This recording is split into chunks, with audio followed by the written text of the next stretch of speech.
Hello movie lovers, ఈ రోజు మనం రీసెంట్ గా తమిళ్లో వచ్చిన thriller and action movie leader గురించి ఎక్స్ప్లెయిన్ చేసుకుందాం. ప్రాణంగా ప్రేమించిన భర్తనే భార్యను దారుణంగా చంపితే దేశం కోసం ఫ్యామిలీని త్యాగం చేశాడా లేదా, అసలేం జరిగింది, ఇవన్నీ తెలుసుకోవాలంటే మన వీడియోని ఎండింగ్ వరకు చూడాల్సిందే. So let's get started. Movie start అవ్వగానే చెన్నైలోని ఒక సీక్రెట్ స్పై ఏజెన్సీలో పనిచేసే 5 మంది వ్యక్తుల్ని చూపిస్తారు. అప్పుడే అందులోని ఒక వ్యక్తి ఎవరితోనో కాల్ మాట్లాడుతూ, కలకత్తా పోర్ట్లో ఏదో జరుగుతుంది సార్, కంటైనర్ యార్డ్ నుంచి కొంత ఇన్ఫర్మేషన్ గ్యాదర్ చేశాము, ఇందులో ఏదో ఫారెన్ కార్టెల్ ఇన్వాల్వ్ అయి ఉందని తెలిసింది, దీని అంతటికీ బ్రెయిన్లా ఉండి పనిచేసేలాగా సస్పీషియస్గా ఒక వ్యక్తి ఎంటర్ అయ్యాడు, అతని ఫోటో మేము ట్రేస్ అవుట్ చేశాము, అది 3 ఐడెంటిటీస్తో మ్యాచ్ అవుతుంది, వాడు ఏం చేయబోతున్నాడో మాకేం తెలియడం లేదు, అతని ఫోటో మీకు సెండ్ చేస్తున్నామని చెప్తాడు. ఇంకా ఆ ఫారెన్ కార్టెల్ ఒక పెద్ద సిండికేట్, వారిలో మన అండర్ కవర్స్ పై రాకీ వాడితో కలిసిపోయి పని చేస్తూ అక్కడ ఏం జరిగినా సరే సీక్రెట్ గా ఇన్ఫర్మేషన్ ఇస్తున్నాడు అని చెప్తూ ఉండగా, అప్పుడే రాకీ హాంకాంగ్ లో సిండికేట్ మెంబర్స్ తో ఒక మీటింగ్ జరుగుతూ ఉండగా రాకీ అక్కడ జరిగిందంతా స్పై కెమెరా ద్వారా లైవ్ స్పై ఏజెన్సీకి చూపిస్తూ ఉంటాడు. అప్పుడే ఆ సిండికేట్ మెంబర్లో ఒక వ్యక్తి వారితో, మన ప్లాన్స్ అన్నీ ఇండియాలోని ఒక స్పై ఏజెన్సీ కనిపెట్టేసిందట, మనకి బ్రెయిన్లా ఉండి పనిచేస్తాను అని చెప్పిన డెవిల్ ఇంకా ఏం చేస్తున్నాడు, అసలు డెవిల్ మన పనికి కరెక్టేనా అని మాట్లాడుకుంటూ ఉండగా, ఇంకా అప్పటికే తమలో వాడిగా కలిసిపోయి ఇండియాలో స్పై ఏజెన్సీకి ఇన్ఫర్మేషన్ ఇస్తున్న రాకీ గురించి తెలుసుకున్న డెవిల్ రాకీ పేరుతో ఇండియాలోని స్పై ఏజెన్సీకి ఒక పార్సల్ పంపగా, ఆ పార్సల్ రాకీ పంపాడనుకొని వారు ఓపెన్ చేయగా అందులో ఉన్న ఆర్డిఎక్స్ బ్లాస్ట్ అయ్యి అక్కడ అందరూ చనిపోతారు. మరో పక్క అప్పుడే డెవిల్ ఆ మీటింగ్ దగ్గరికి వచ్చి, మనలో కలిసిపోయి మనల్ని మోసం చేస్తుంది ఎవడో కాదు రాకీ అని తన దగ్గర ఉన్న స్పై కెమెరా తీసి పడేసి, అక్కడ నీ వాళ్ళందరూ చనిపోయారు, ఇంకా నీవంతే అని రాకీని వారందరి ముందే దారుణంగా చంపేసి, ఇది నా డ్రీమ్ ప్రాజెక్ట్, దీన్ని ఎవ్వరికీ అప్పగించను, ఎవరు అడ్డు వచ్చినా సరే చేసి చూపిస్తాను అని చెప్తాడు. తర్వాత థాయిలాండ్ పోర్ట్ నుంచి డెవిల్ సాల్ట్ అనే వ్యక్తికి ఫోన్ చేసి, కంటైనర్ ఓడలో ఎక్కింది, 2 రోజుల్లో తుత్తుక్కుడి పోర్టుకి వస్తుంది అని చెప్తాడు. అలా 2 రోజుల తర్వాత కంటైనర్ తుత్తుక్కుడి పోర్టుకి చేరుకోగా సాల్ట్ డెవిల్ కి ఫోన్ చేసి కంటైనర్ చేరింది అని అంటే, దానికి డెవిల్ నేనేం చేయాలో చెప్పే వరకు అది అక్కడే ఉండని, కంటైనర్ జాగ్రత్త అని చెప్తాడు. ఇంతకీ ఆ కంటైనర్లో ఏముందో స్టోరీ ముందుకు వెళ్లే కొద్దీ తెలుస్తుంది. అయితే ఆ పోర్ట్లో పనిచేసే కస్టమ్స్ ఆఫీసర్కి ఆ కంటైనర్లో ఏదో ఇల్లీగల్ సరుకు ఉందని అర్థమయ్యి దాన్ని ఓపెన్ చేసి చూపించమని పట్టుబడడంతో సాల్ట్ తనని దారుణంగా చంపేస్తాడు. సీన్ కట్ చేస్తే మన మూవీలో మెయిన్ క్యారెక్టర్ అయిన శక్తివేల్ని చూపిస్తారు. శక్తివేల్ తుత్తుక్కూడిలోని ఒక మెకానిక్ షాప్లో మెకానిక్గా పనిచేస్తూ ఉంటాడు. ఇక్కడే మనకు తెలిసే ఒక విషయం ఏంటంటే, శక్తివేల్ భార్య చనిపోగా వారికి ఒక కూతురు ఉంటుంది, తన పేరు ఐరా. శక్తివేల్కి తన కూతురు అంటే ప్రాణం, అందుకే తన కూతుర్ని అతి గారాబంగా పెంచుతూ తను ఏది అడిగితే అది ఇస్తూ ఎంత కష్టమైనా కూతుర్ని సంతోషంగా చూసుకుంటూ ఉంటాడు. అలాగే ఐరాకి చెవులు కూడా వినిపించవు, అందుకే హియరింగ్ మిషన్ యూజ్ చేస్తూ ఉంటుంది. అలా ఒకరోజు శక్తివేల్ ఐరాకి కొంచెం హెల్త్ బాగోలేక డాక్టర్ దగ్గరికి తీసుకుని వెళ్ళగా, ఐరాని చెక్ చేసిన doctor, she has dextrocardia, heart right side ఉంది అని, అలాగే హియరింగ్ సర్జరీ కోసం అంతా రెడీ చేసుకున్నారా అని అడుగుతుంది. దానికి శక్తివేల్ పాస్పోర్ట్ వచ్చేసింది, వెళ్ళడానికి డబ్బు రెడీ చేసుకుంటాను అని చెప్తాడు. దానికి డాక్టర్ ఎంత త్వరగా వీలైతే అంత త్వరగా సర్జరీ చేయించండి అని చెప్తుంది. ఇలా ఉంటే సాల్ట్ చంపిన కస్టమ్స్ పోలీస్ ఆఫీసర్ కూతురుది ఆ రోజు బర్త్డే కాగా, తన అమ్మ నాన్న రేపు వస్తాడు అని తనకి నచ్చ చెప్పి కేక్ కట్ చేయించగా, ఇక్కడే ట్విస్ట్, ఆ కేక్ బ్లాస్ట్ అయ్యి అక్కడ ఉన్న వాళ్ళందరూ చనిపోతారు. ఈ విషయం తెలిసిన పోలీస్ ఆఫీసర్ ఇందిరా డిఐజీతో, సార్ ఆ కుటుంబానికి జరిగింది యాక్సిడెంట్ కాదు, ప్లాన్ టు మర్డర్, ఆ కస్టమ్ ఆఫీసర్ని హత్య చేసిన రోజే ఇది కూడా జరిగింది, దీనంతటికీ కారణం సాల్ట్, వాడి కంటైనర్ యాడ్లో ఏదో జరుగుతుంది, ఇదే నేను 6 నెలలుగా ఇన్వెస్టిగేషన్ చేస్తున్నాను, ఎంత చెప్పినా సరే డిఐజీ తన మాటలు పట్టించుకోకుండా మీ డిస్ట్రిక్ట్ ఎస్పీతో చెప్పండి అని అంటాడు. దానికి ఇందిరా, ముందున్న ఎస్పీతో చెప్తే ఇదేది చేయకూడదు అన్నాడు. ఈ రోజే కొత్త ఎస్పీ డ్యూటీలో జాయిన్ కాబోతున్నాడు అనగా, అయితే తనతోనే వెళ్ళి చెప్పు అని అంటాడు. ఇంకా అదే రోజు కొత్త ఎస్పీగా భక్తవత్సలం డ్యూటీలో జాయిన్ అవుతాడు. ఇక అదంతా చూసిన పోలీస్ ఆఫీసర్ రాఘవ సాల్ట్ మనిషే కాబట్టి సాల్ట్కి ఫోన్ చేసి, ఇన్స్పెక్టర్ ఇంద్ర ఏదో పసిగట్టింది, కస్టమ్ ఆఫీసర్ కేసుని అనవసరంగా గెలుకుతుంది, లోపల తన మనుషులు ఉన్నారు కావచ్చు, జాగ్రత్త అని చెప్తాడు. ఇదిలా ఉంటే మరోపక్క శక్తివేల్ సాల్ట్కి చెందిన కారు సర్వీసింగ్ చేసి కంటైనర్ యార్డ్లోకి వెళ్ళి కారు ఇచ్చి వెళ్ళిపోతాడు. నిజానికి సాల్ట్కి సంబంధించిన కార్లన్నీ సర్వీసింగ్ కోసం శక్తివేల్ పనిచేసే మెకానిక్ షాప్లోనే ఇస్తూ ఉంటాడు. ఇంకా అదంతా అక్కడే అండర్ కవర్లో టీ అమ్ముతూ ఉన్న పోలీస్ ఆఫీసర్ ఫాతిమా చూస్తుంది. నిజానికి ఇందిరానే కంటైనర్ యార్డ్లో జరిగిందంతా తెలుసుకోవడానికి ఫాతిమాని అక్కడ ఉంచుతుంది. సీన్ కట్ చేస్తే అదే రోజు సాయంత్రం ఇందిర ఎవరికి డౌట్ రాకుండా ఫాతిమా దగ్గరికి వెళ్ళి టీ కొనుక్కొని తాగుతూ ఇన్ఫర్మేషన్ అడగగా ఫాతిమా తనతో ఎంత ట్రై చేసినా టెర్మినల్లోకి వెళ్ళలేకపోయాను మేడం, అక్కడ సాల్ట్ మనుషులు ఉన్నారు, ఇంకా అక్కడ కస్టమ్స్ క్లియరెన్స్ అవ్వకుండా చాలా కంటైనర్స్ ఉండడం గమనించాను, అక్కడ మీరు అనుమానిస్తున్నట్టే ఏదో ఉంది అని చెప్తూ ఉండగా అప్పుడే అటుగా కారులో వెళ్తున్న శక్తివేల్ని చూసి మేడం తనే నేను చెప్పిన కార్ మెకానిక్ శక్తివేల్, ఈ హార్బర్లోని అన్ని గేట్ల నుండి లోపలికి వెళ్ళగలుగుతాడు, లోపల ఉన్న ఫారిన్ వెహికల్స్ కూడా ఇతనే సర్వీసింగ్ చేస్తున్నాడు, ఇతన్ని పట్టుకుంటే మనకు చాలా ఇన్ఫర్మేషన్ దొరుకుతుంది అని చెప్తుంది. మరో పక్క సాల్ట్ తన మనుషులతో మన గురించే కాపీ లాగి ఇన్వెస్టిగేషన్ చేస్తున్న ఇందిరాపై రేపు జరిగే అటాక్ తర్వాత ఏ ఒక్కరూ కూడా ఈ సాల్ట్ యార్డ్ వైపు తొంగి చూడకూడదు అని చెప్తాడు. ఇంకా అలా మరుసటి రోజు ఇందిర శక్తివేలు గురించి తెలుసుకోవాలని తననే కారులో ఫాలో అవుతూ వెళ్తుంది. అలా వెళ్తుండగా అక్కడే రోడ్డు పక్కన ఆగి ఉన్న ఎస్పీని చూసి ఇందిర తన దగ్గరికి వెళ్లి నేను B5 స్టేషన్ లో ఇన్స్పెక్టర్ ఇందిరాని సార్ అని తనని పరిచయం చేసుకుని తనతో మాట్లాడుతూ ఉండగా అప్పటికే ఇందిరాని ఫాలో అవుతున్న సాల్ట్ అండ్ తన మనుషులు ఇందిరాపై పెట్రోల్ ప్యాకెట్లు విసిరి తనని తగలబెట్టాలని చూడగా ఎస్పీ తనని కాపాడతాడు. అప్పుడే సాల్ట్ అక్కడే ఉన్న శక్తివేల్ కారెక్కి హార్బర్కి వెళ్ళమని చెప్పి వెళ్ళిపోతాడు. ఎస్పీ సాల్ట్ మనుషుల్ని పట్టుకుని పోలీస్ స్టేషన్కి తీసుకెళ్లి బాగా కొట్టి ఎందుకు చేశారు అని అడగ్గా దానికి వాళ్ళు మా ఏరియాకు వచ్చి ఇన్స్పెక్టర్ తిట్టింది, అందుకే కోపంతో అటాక్ చేశామని అబద్ధం చెప్తారు. అప్పుడే ఎస్పీతో ఇందిర ఆ హార్బర్లో కంటైనర్లో ఏదో తప్పు జరుగుతుంది అనగా దానికి ఎస్పీ DIG చెప్పాడు కదా దాంట్లో జోక్యం చేసుకోవద్దని, ఆ ఫైల్ తీసుకొచ్చి నన్ను కలువు, అవును ఆ హార్బర్లోకి ఒక అమ్మాయిని పంపావు కదా తను ఎవరు అని అడగ్గా దానికి ఇందిర కానిస్టేబుల్ ఫాతిమా సార్, నా స్టేషన్లోనే పనిచేస్తుంది, we almost cracked it sir అనగా దానికి ఎస్పీ అదంతా వద్దు, తను అక్కడి నుండి వచ్చి నన్ను కలవమని చెప్పు అని చెప్తాడు. దాంతో ఇందిర ఫీల్ అవుతుంది. నెక్స్ట్ సీన్లో మరుసటి రోజు ఉదయం ఫాతిమా డెడ్ బాడీ ఇందిర ఇంటి ముందు పడి ఉంటుంది. అది చూసిన ఇందిర చాలా ఎమోషనల్ అవుతుంది. అప్పుడే ఫాతిమా ఫోన్కి సాల్ట్ ఫోన్ చేయగా ఇందిర లిఫ్ట్ చేస్తుంది. సాల్ట్ తనతో ఏంటి మేడం ఇప్పటికైనా అంతా ఆపేసి నీ పని నువ్వు చూసుకో, ఇప్పుడు చూడు నీ వల్ల తను చనిపోయిందని నవ్వుతాడు. అప్పుడే ఎస్పీ అక్కడికి వచ్చి ఇందిరాతో నువ్వు చెప్పింది నిజమే అయినా సరే ఇప్పుడు నువ్వు రూల్స్ తప్పడం వల్ల ఒక ప్రాణం పోయింది అని అంటాడు. తర్వాత ఇందిర చాలా బాధపడుతూ తన ఫాదర్తో నా వల్ల ఒక ప్రాణం పోయింది నాన్న అని అంటుంది. తన ఫాదర్ నీ వల్ల కాదు తల్లి, ఇట్స్ ఏ కొలాటరల్ డ్యామేజ్, దాని నుండి నువ్వు బయటికి రా, తర్వాత ఏం చేయాలో ఆలోచించు అనగా దానికి ఇందిర ఆ కంటైనర్ యార్డ్లో ఏదో జరుగుతుంది, అది బయట పెట్టడమే ఫాతిమా మరణానికి మనం ఇచ్చే మర్యాద అని చెప్తుంది. దానికి తన ఫాదర్ దానికోసం బయట వారిని కాకుండా లోపల ఉన్న ఒకడినే నీ మనిషిగా మార్చుకో అని చెప్పగా అది విన్న ఇందిరాకి వెంటనే శక్తివేల్ గుర్తొస్తాడు. అలా నెక్స్ట్ డే ఇందిర వెళ్ళి శక్తివేల్ని కలిసి కంటైనర్ యార్డ్లో సాల్ట్కి నీకు సంబంధం ఏంటని అడగ్గా దానికి శక్తివేల్ తనకి సంబంధించిన యార్డ్లోని కార్లన్నీ మా దగ్గరే సర్వీసింగ్కి ఇస్తారు, అంతకు మించి ఏమీ తెలియదు అని చెప్తాడు.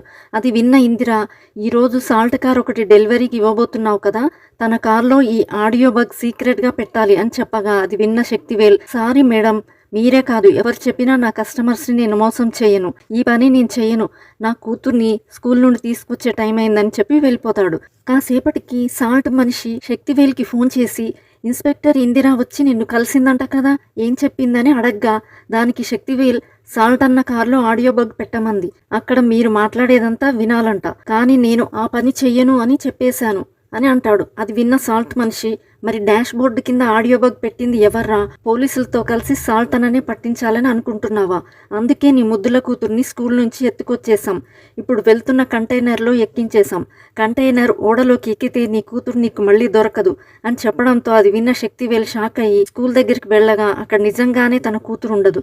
దాంతో నేరుగా కంటైనర్ యార్డ్కి వెళ్తే అప్పుడే ఆ కంటైనర్ని అక్కడి నుండి పంపుతూ ఉంటారు. అది చూసిన శక్తివేల్ ఆ కంటైనర్ను ఆపాలని చూడగా సాల్ట్ తన మనుషులతో వీడు ఎందుకురా కంటైనర్ వెంట పడుతున్నాడు, వాడిని ఆపండి అని అంటాడు. దాంతో సాల్ట్ మనుషులు శక్తివేల్ పై అటాక్ చేయగా శక్తివేల్ వారందరినీ కొట్టి చాలా కష్టపడి కంటైనర్ ని ఆపి డోర్స్ ఓపెన్ చేసి చూడగా అందులో తన కూతురు ఉండదు. ఇక్కడ అదిరిపోయే ట్విస్ట్ ఏంటంటే అప్పుడే ఇందిర తన పోలీస్ టీమ్ అండ్ మీడియాతో అక్కడికి చేరుకొని ఆ కంటైనర్ లోని సంచులను ఫొటోస్ తీస్తారు. ఎందుకంటే అందులో ఉంది 32 టన్నుల అత్యంత ప్రమాదకరమైన అమ్మోనియా డీనైట్రేట్. పోలీసులు ఆ కంటైనర్ ని సీజ్ చేసి అసలు తూత్తుకుడి పోర్టుకి ఇంత పెద్ద మొత్తంలో ఇది ఎలా వచ్చిందో ఇన్వెస్టిగేషన్ స్టార్ట్ చేస్తారు. నిజానికి ఇందిరా ప్లాన్ ప్రకారం శక్తివేల్ కూతుర్ని తనే తీసుకెళ్లి అది సాల్ట్ మనుషులు చేశారు అని తనని నమ్మించి తన ద్వారా ఈ కంటైనర్ ను పట్టుకుంటుంది. విషయం తెలిసిన శక్తివేల్ ఇందిరాతో మీ పని కోసం నా కూతుర్ని అడ్డుపెట్టుకొని ఇలా గేమ్ ఆడడం చాలా తప్పు మేడం అని అంటాడు. దానికి ఇందిర సారీ శక్తివేల్, ఆ కంటైనర్ని పట్టుకోవడానికి నాకు మరో దారి లేదు, అందుకే ఇలా చేయాల్సి వచ్చింది. ఇంకా ఈ విషయం తెలిసిన డెవిల్ సాల్ట్కి ఫోన్ చేసి సీరియస్ అవుతాడు.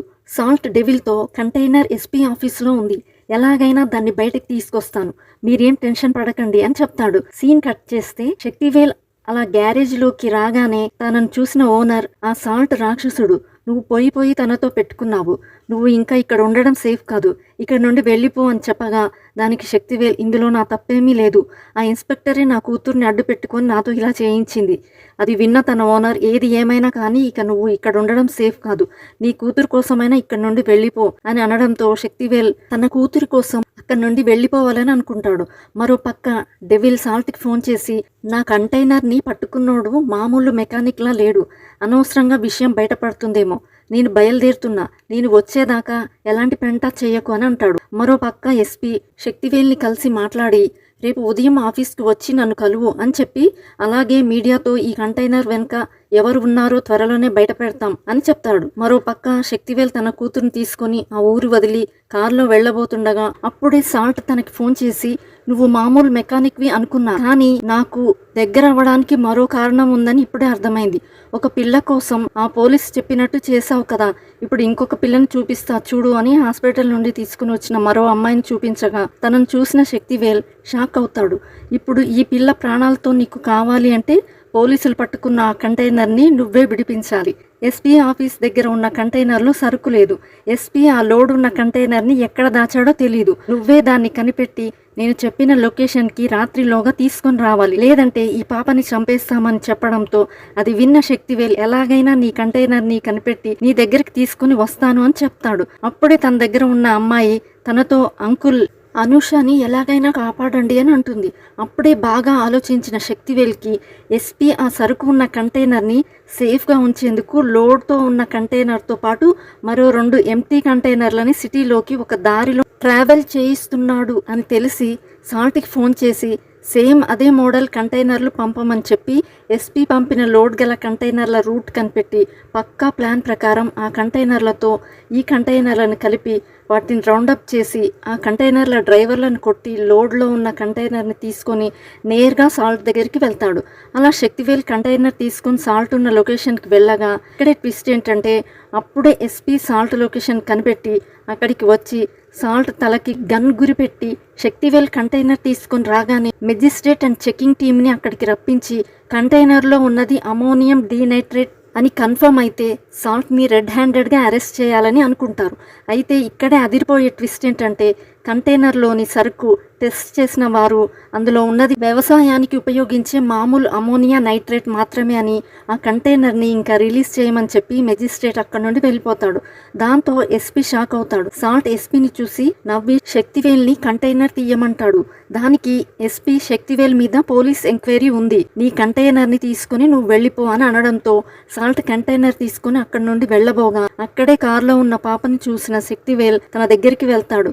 అయితే ఇక్కడే రివీల్ అయ్యే మైండ్ బ్లాక్ అయ్యే ట్విస్ట్ ఏంటంటే శక్తివేల్ గురించి డీప్ ఎంక్వైరీ చేసిన ఇన్స్పెక్టర్ ఇందిరాకి మైండ్ బ్లాక్ అయ్యే విషయం తెలిసి అప్పుడే ఎస్పీకి ఫోన్ చేసి ఢిల్లీ సైబర్ వింగ్ బ్రాంచ్కి శక్తివేల్ ఫోటో పంపగా వారు తన గురించి పూర్తి డీటెయిల్స్ ఇచ్చారని, 7 సంవత్సరాల ముందు తను ఒక సీక్రెట్ ఏజెన్సీలో పనిచేశాడని, ఇప్పుడు ఆ ఏజెన్సీలో ఒక్కరు కూడా ప్రాణాలతో లేరు, ఇంకా ఇంటర్నేషనల్ క్రైమ్ రికార్డ్స్ ప్రకారం 6 సంవత్సరాలు జైల్లో ఉన్నాడు, వాడి లైఫ్ ని మార్చేసింది ఒక అమ్మాయి, ఆ అమ్మాయి వాడిని పెళ్లి కూడా చేసుకుంది. అయితే ఈ రాక్షసుడు ఆ అమ్మాయిని తన చేతులతోనే చంపేశాడు అని చెప్తుంది.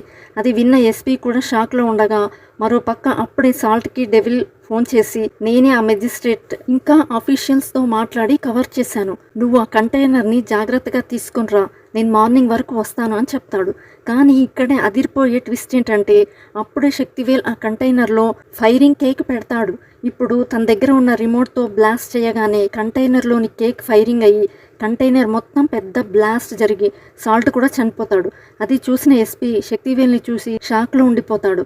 నెక్స్ట్ సీన్లో డిఐజీ ఎస్పీని పిలిచి, నువ్వు చేసిన పని వల్ల మీడియా వాళ్ళు అందరూ తుత్తుకూడి గురించి హైలైట్ చేస్తున్నారు, ఎస్ఐ వాళ్ళు ఇన్వాల్వ్ అయ్యి ఎంక్వైరీ చేస్తున్నారు, ఇదిగో నీ సస్పెన్షన్ ఆర్డర్, వెళ్ళి రెస్ట్ తీసుకో అని చెప్పడంతో ఎస్పీ చాలా ఫీల్ అయ్యి అక్కడి నుండి వెళ్ళిపోతూ ఉండగా, ఇక్కడే మరో ట్విస్ట్ ఏంటంటే, ఇందిరాకి తన ఫాదర్ అండ్ శక్తివేల్కి మధ్య ఏదో లింక్ ఉందని తన ఫాదర్ శక్తివేల్తో కాల్ మాట్లాడింది తెలుసుకుంటుంది. అంతేకాక ఆ డెవిల్ని తుత్తుకూడికి రప్పించేందుకు ఇందిరా ఫాదర్ అండ్ శక్తివేల్ కలిసి ఇందిరాతో శక్తివేల్ కూతుర్ని తీసుకెళ్లి ఆ కంటైనర్ పోలీసులకు పట్టించేస్తారు. ఈ నిజం తెలిసిన ఇందిర ఎస్పీకి అంతా చెప్పడంతో అలా ఇందిరా అండ్ ఎస్పీ కలిసి ఇందిరా ఫాదర్ దగ్గరికి వెళ్తారు. ఎస్పీ కోపంతో, మా ఫ్యామిలీ అందరూ ఈ పోలీస్ యూనిఫామ్లోనే ఉన్నారు, నేను కూడా ఆర్మీలో పనిచేసి వచ్చి మరీ ఈ పోలీస్ యూనిఫామ్ వేసుకున్నాను, అంత ఇష్టం మాకు ఇదంటే, అలాంటిది 6 గంటల్లో ఈ యూనిఫామ్ తీసేయమంటున్నారు, అసలు ఈ శక్తివేల్ ఎవరు, తనకి మీరు ఎందుకు హెల్ప్ చేస్తున్నారు అని అడుగుతాడు. మరో పక్క తుతుకూడి చేరుకున్న డెవిల్ శక్తివేల్ ఫోటో చూసి, వీడు ఇంకా బ్రతికి ఉన్నాడా అని షాక్లో ఉండిపోతాడు.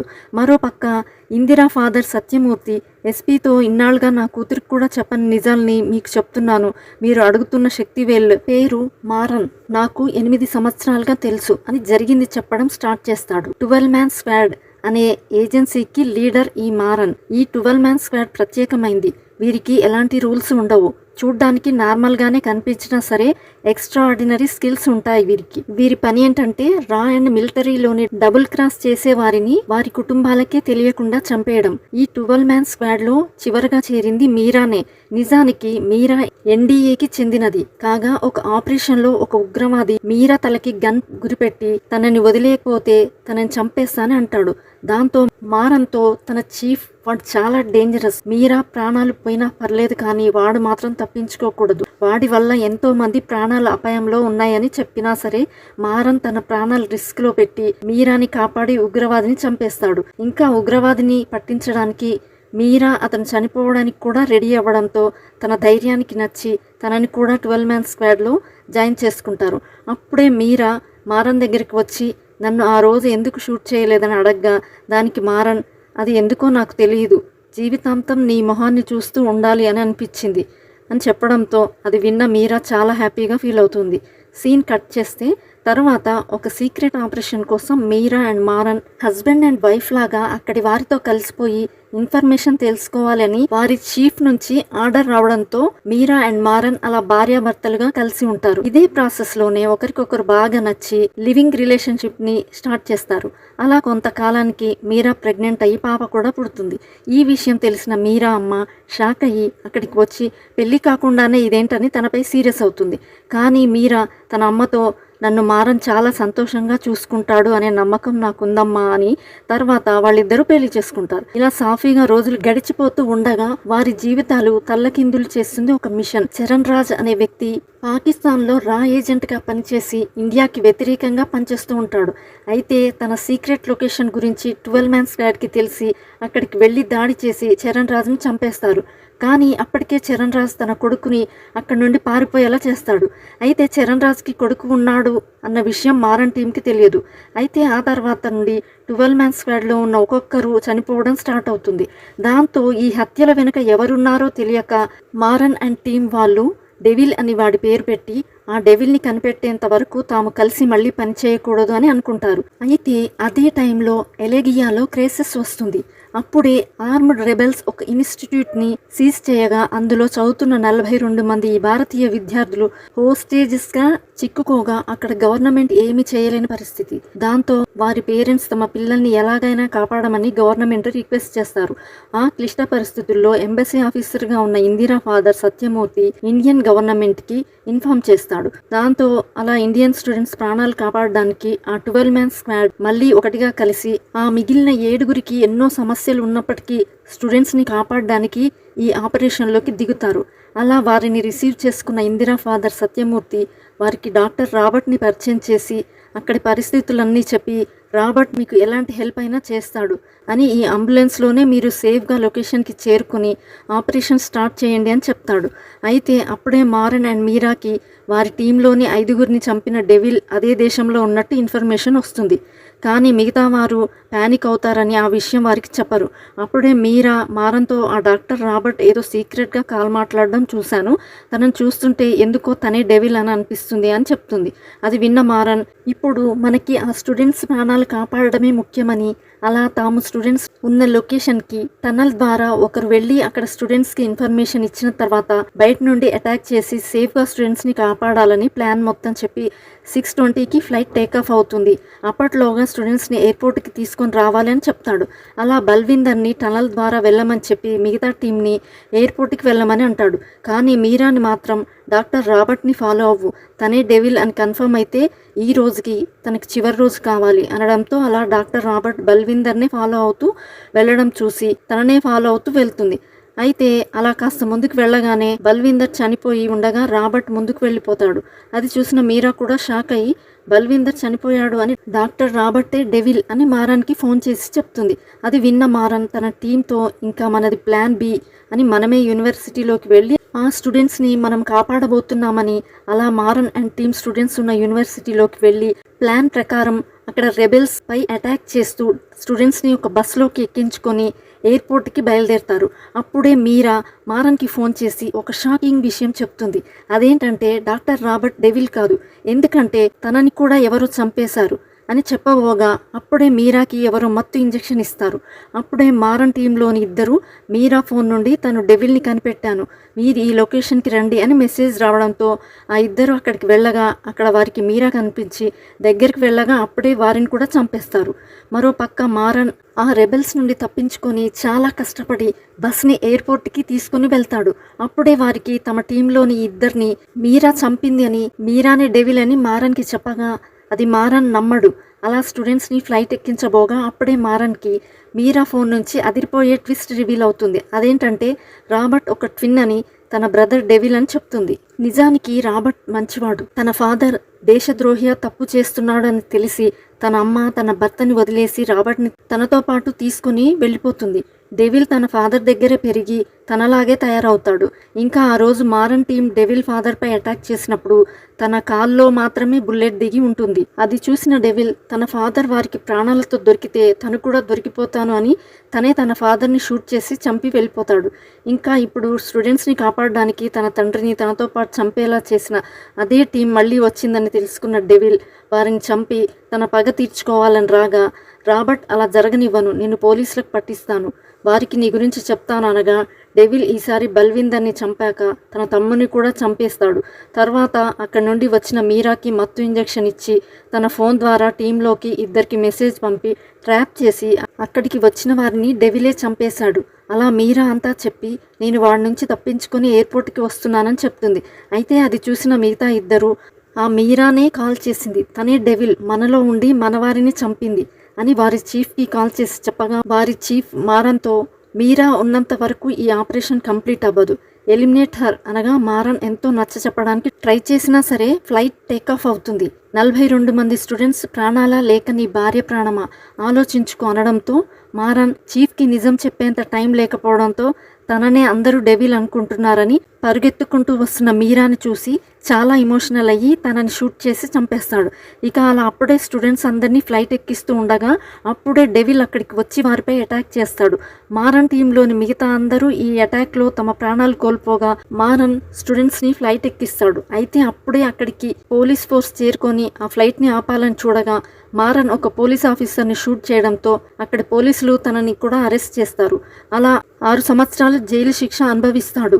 భార్యని కోల్పోయి కూతురికి దూరమై చాలా బాధపడుతూ ఉంటాడు. అప్పుడే సత్యమూర్తి తనని కలిసి తనకి తన కూతురు ఫోటో చూపించగా తన కూతురు ఫోటో చూసిన మారన్ చాలా హ్యాపీగా ఫీల్ అవుతాడు. సీన్ కట్ చేస్తే అలా 6 సంవత్సరాల తర్వాత మారన్ తన కూతురిని చూడాలని ఎంతో ఆశగా రాగా తన కూతురు ఇప్పుడు అనాథాశ్రమంలో ఉంటుంది. నిజానికి తనని పెంచిన మీరా అమ్మ అంటే తన అమ్మమ్మ తనకి మీ నాన్న చాలా చెడ్డవాడు, ఎందుకంటే మీ అమ్మని అతనే చంపాడు, ఈ విషయం తెలిసిన మారన్ ఐరాకి తన ఫాదర్ అని చెప్పకుండా తనతో మాట్లాడాలని చూస్తాడు. ఇంకా అదే అనాథాశ్రమంలో విద్య అనే టీచర్ ఉంటుంది. తను ఎవరో కాదు, మారన్ అండ్ టీం ప్రాణాలకు తెగించి కాపాడిన ఆ 42 మంది స్టూడెంట్స్లో విద్య కూడా ఒకరు. మారన్ని గుర్తుపట్టి తనతో మాట్లాడి విషయం తెలుసుకుని ఐరా మారన్కి క్లోజ్గా ఉండేలా చేస్తుంది. ఇంకా అక్కడే ఐరాకి అనూష అనే క్లోజ్ ఫ్రెండ్ కూడా ఉంటుంది. విద్య అన్న కూతురే అనూష. ఇలా ఉండగా ఒకరోజు అక్కడికి సాల్ట్ అండ్ తన మనుషులు వచ్చి విద్యని బెదిరించి వెళ్ళడం చూసిన మారన్ ఎవరు వాళ్ళు అని అడగ్గా దానికి విద్య, అనూష నా అన్న కూతురు, తన ఫాదర్ పోర్ట్లో కస్టమ్ ఆఫీసర్గా పనిచేసేవాడు. అక్కడ సాల్ట్కి చెందిన ఒక కంటైనర్పై డౌట్ వచ్చి దాని డీటెయిల్స్ తెలుసుకోగా సాల్ట్ అతన్ని చంపేశాడు. తర్వాత అనూష బర్త్డే పార్టీ కేక్లో బాంబు పెట్టి బ్లాస్ట్ చేశాడు. ఎందుకంటే ఆ కంటైనర్కి చెందిన డీటెయిల్స్ అండ్ ఫైల్ ఇంట్లో ఉంచాడని. ఆ బ్లాస్ట్లో అనూష అండ్ ఐరా మాత్రమే ప్రాణాలతో బతికి బయటపడ్డారు. అయితే మా అన్నయ్య డీటెయిల్స్ అండ్ పెన్ డ్రైవ్ నాకు పంపాడు. వాటిని నేను ఒక పోలీస్ ఆఫీసర్కి ఇవ్వగా తను కూడా సాల్ట్ మనిషి అవ్వడం వల్ల ఆ ఎవిడెన్స్ అంతా డెస్ట్రాయ్ చేసి అప్పటి నుండి నన్ను బెదిరిస్తూ టార్చర్ చేస్తున్నారు అని చెప్తుంది. అదంతా విన్న మారన్ విద్యా సమస్యని తీర్చి సాల్ట్ని హతమార్చడానికి అక్కడికి ఐరాని తన కూతురులాగా యాక్ట్ చేయడానికి తీసుకొని వచ్చి అలా సత్యమూర్తి హెల్ప్తో చివరికి సాల్ట్ని చంపేస్తాడు. అప్పుడే మారన్కి ఆ కంటైనర్ వెనుక ఉన్నది అదే డెవిల్ అని తెలిసి ఉంటుంది. ఇప్పుడు డెవిల్ హార్బర్కి చేరుకున్నాడని తెలిసి తన ఈ పరిస్థితికి కారణమైన డెవిల్ని చంపేందుకు హార్బర్కి బయలుదేరతాడు. మరో పక్క సత్యమూర్తి చెప్పిందంతా విన్న ఎస్పీ ఆ మారన్ని ఎలాగైనా పట్టుకుంటానని మారన్ని వెతుక్కుంటూ వెళ్తాడు. ఇక్కడే మరో ట్విస్ట్ ఏంటంటే అప్పుడే ఇందిరాతో తన ఫాదర్ నన్ను క్షమించు తల్లి, రాబర్ట్ చనిపోయిన విషయం నీకు చెప్పలేదు, చెప్తే నువ్వు తట్టుకోలేవని, తను కనిపించలేదని చెప్పగా ఇందిరా చాలా ఎమోషనల్ అవుతుంది.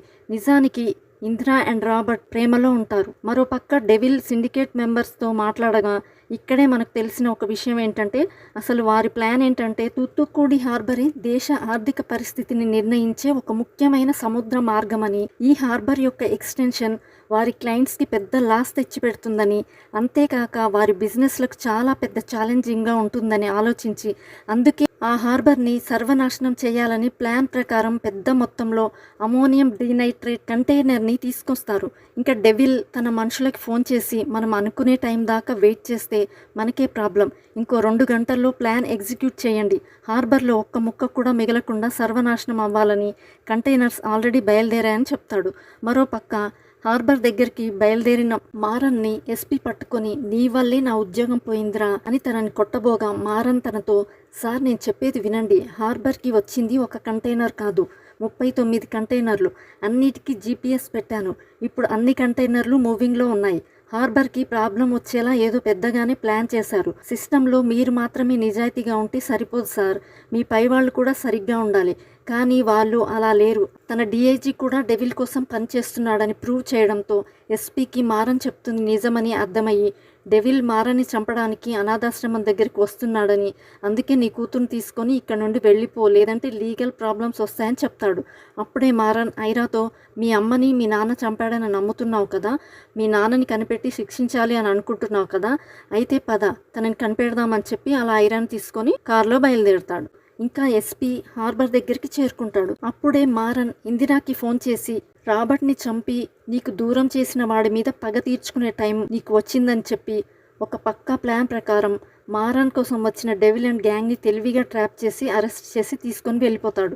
మరోపక్క హార్బర్లో బ్లాస్ట్ కోసం అన్నీ రెడీ చేసుకుని డెవిల్ కాల్ కోసం తన మనుషులు వెయిట్ చేస్తూ ఉండగా అప్పటికే మారన్ చెప్పిన జీపీఎస్ ఇన్ఫర్మేషన్ ఆధారంగా ఎస్పీ తన ఫ్యామిలీకి చెందిన పోలీస్ డిపార్ట్మెంట్లోని అందరినీ హార్బర్ దగ్గరకు తీసుకొని వెళ్ళి ఆ కంటైనర్లకి సెట్ చేసి ఉంచిన బాంబులని డిస్మాంటల్ చేసి డెవిల్ మనుషులను పట్టుకొని అరెస్ట్ చేసి అదే విషయం మారన్కి చెప్పగా మిషన్ కంప్లీటెడ్ అని హ్యాపీగా ఫీల్ అయ్యి తన కూతురుని తీసుకుని ట్రైన్లో బయలుదేరతాడు. ఇక్కడే మనకు అదిరిపోయే ట్విస్ట్ ఏంటంటే అప్పుడే అక్కడికి డెవిల్ లాగా ఉన్న వ్యక్తి తన మనుషులతో మారన్పై అటాక్ చేయగా తనను చూసిన మారన్ షాక్లో ఉండిపోతాడు. అప్పుడే డెవిల్ నవ్వుతూ ఏంటి కన్ఫ్యూజ్ అయ్యావా, నీకు ఒక స్టోరీ చెప్పాలి, మేము ట్విన్స్ కాదు మొత్తం ముగ్గురం, రాబర్ట్ని మాత్రమే అమ్మ తీసుకొని వెళ్ళిపోయింది, నేను నా బ్రదర్ మా నాన్న దగ్గరే పెరిగాము అని అంటాడు. అలా డెవిల్ అండ్ తన మనుషులు మారన్ని దారుణంగా కొట్టి ఐరా చేతికి బాంబ్ వాచ్ సెట్ చేసి మరో 3 నిమిషాల్లో అది బ్లాస్ట్ అయ్యి నీ కళ్ళ ముందే నీ కూతురు చనిపోతుంది అని చెప్తారు. అది విన్న మారన్కి చాలా కోపం వచ్చి డెవిల్ అండ్ తన మనుషుల్ని దారుణంగా కొట్టి ఐరా చేతికి ఉన్న బాంబ్ వాచ్ తీసి డెవిల్ చేతికి పెట్టి తనతో ఇప్పుడు నీకు ఒక కథ చెప్తాను చూడు అని ట్విస్ట్ రివీల్ చేస్తాడు. నిజానికి ఐరా లాగే మీరాకి కూడా హార్ట్ రైట్ సైడే ఉంటుంది. ఆ రోజు మారన్ మీరాని లెఫ్ట్ సైడ్ కాలుస్తాడు.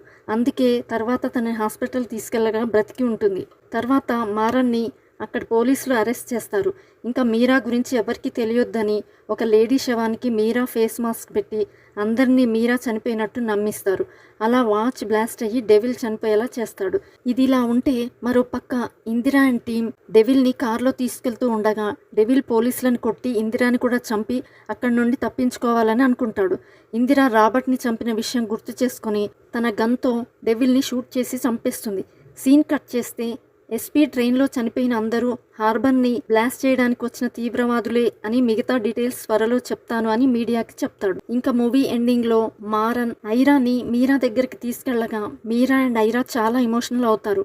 అప్పుడే ఐరాకి మారనే తన ఫాదర్ అని తెలిసి ఏడుస్తూ ఇన్ని రోజులు నాకు ఎందుకు చెప్పలేదు నాన్న అని తనని హగ్ చేసుకుంటుంది.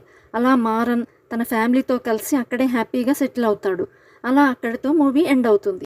ఈ వీడియో మీకు నచ్చినట్లయితే లైక్ అండ్ షేర్ చేసి ఇంకా మీరు ఏ మూవీ అండ్ వెబ్ సిరీస్ వినాలి అని అనుకుంటున్నారో కమెంట్ చేయండి. ఇలాంటి మరిన్ని వీడియోస్ కోసం మన ఛానల్ని సబ్స్క్రైబ్ చేయడం మర్చిపోకండి. Thanks for watching. See you all in the next video. Bye.